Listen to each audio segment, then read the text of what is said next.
in the solution of perplexing universe problems and in the overcoming of manifold cosmic difficulties.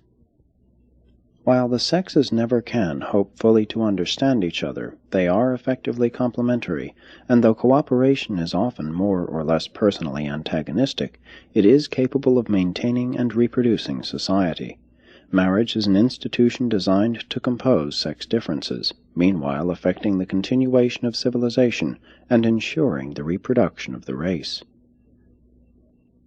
Marriage is the mother of all human institutions, for it leads directly to home founding and home maintenance, which is the structural basis of society.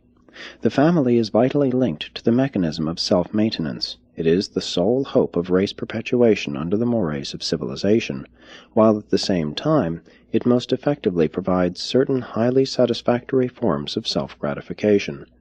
The family is man's greatest purely human achievement, combining as it does the evolution of the biologic relations of male and female with the social relations of husband and wife.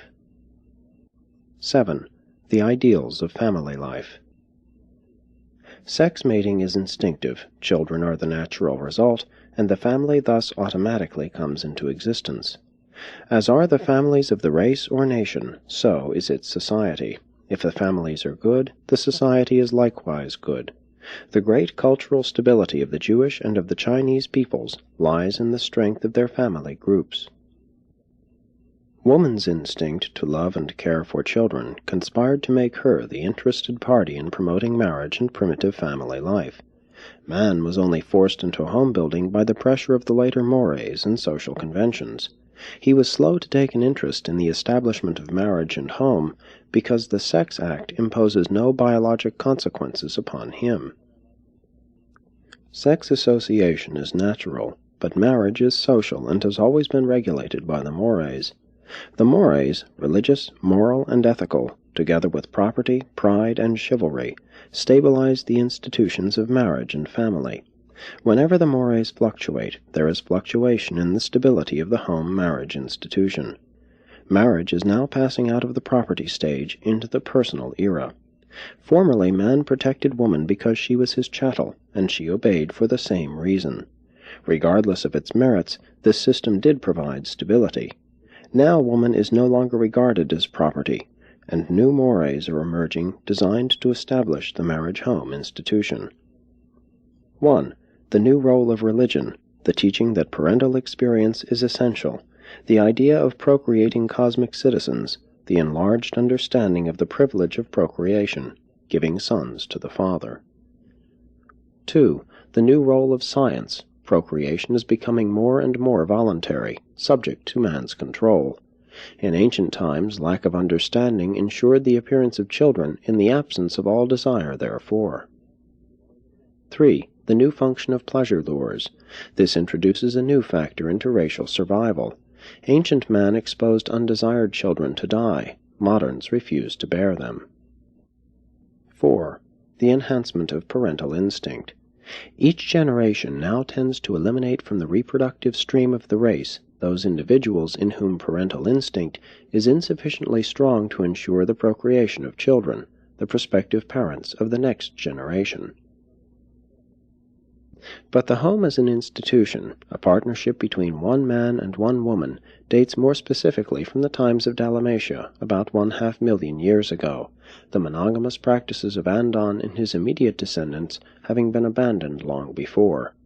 Family life, however, was not much to boast of before the days of the Nodites and the later Adamites. Adam and Eve exerted a lasting influence on all mankind.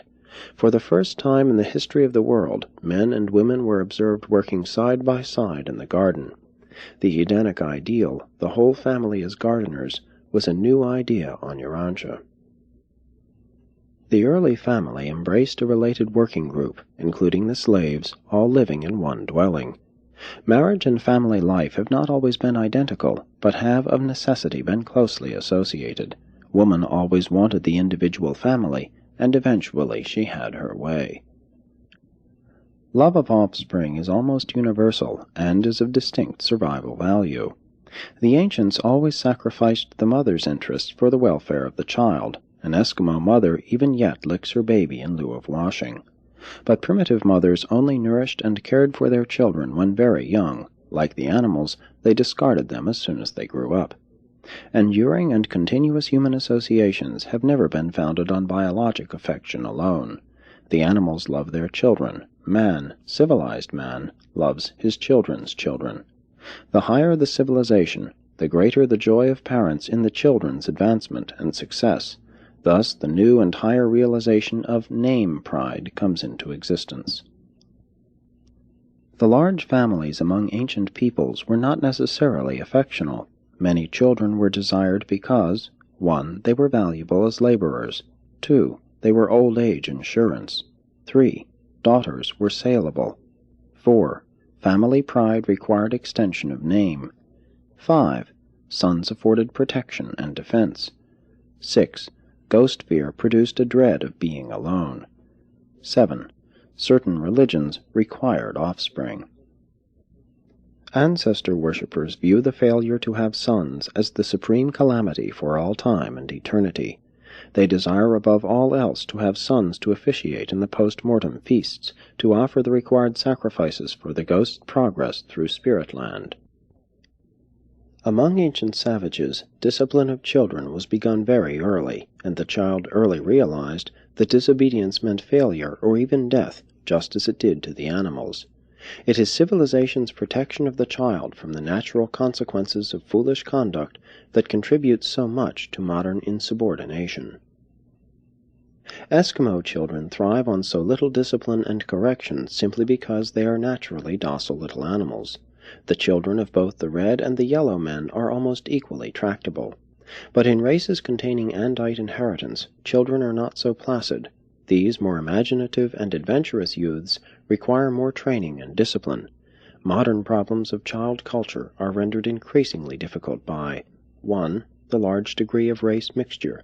2. Artificial and superficial education. 3. Inability of the child to gain culture by imitating parents. The parents are absent from the family picture so much of the time. The olden ideas of family discipline were biologic, growing out of the realization that parents were creators of the child's being. The advancing ideals of family life are leading to the concept that bringing a child into the world, instead of conferring certain parental rights, entails the supreme responsibility of human existence. Civilization regards the parents as assuming all duties, the child as having all the rights. Respect of the child for his parents arises not in knowledge of the obligation implied in parental procreation, but naturally grows as a result of the care, training, and affection which are lovingly displayed in assisting the child to win the battle of life. The true parent is engaged in a continuous service ministry which the wise child comes to recognize and appreciate. In the present industrial and urban era, the marriage institution is evolving along new economic lines. Family life has become more and more costly, while children, who used to be an asset, have become economic liabilities. But the security of civilization itself still rests on the growing willingness of one generation to invest in the welfare of the next and future generations. And any attempt to shift parental responsibility to state or church will prove suicidal to the welfare and advancement of civilization. Marriage, with children and consequent family life, is stimulative of the highest potentials in human nature, and simultaneously provides the ideal avenue for the expression of these quickened attributes of mortal personality. The family provides for the biologic perpetuation of the human species. The home is the natural social arena, wherein the ethics of blood brotherhood may be grasped by the growing children. The family is the fundamental unit of fraternity, in which parents and children learn those lessons of patience, altruism, tolerance, and forbearance, which are so essential to the realization of brotherhood among all men. Human society would be greatly improved if the civilized races would more generally return to the family council practices of the Andites. They did not maintain the patriarchal or autocratic form of family government. They were very brotherly and associative, freely and frankly discussing every proposal and regulation of a family nature. They were ideally fraternal in all their family government. In an ideal family, filial and parental affection are both augmented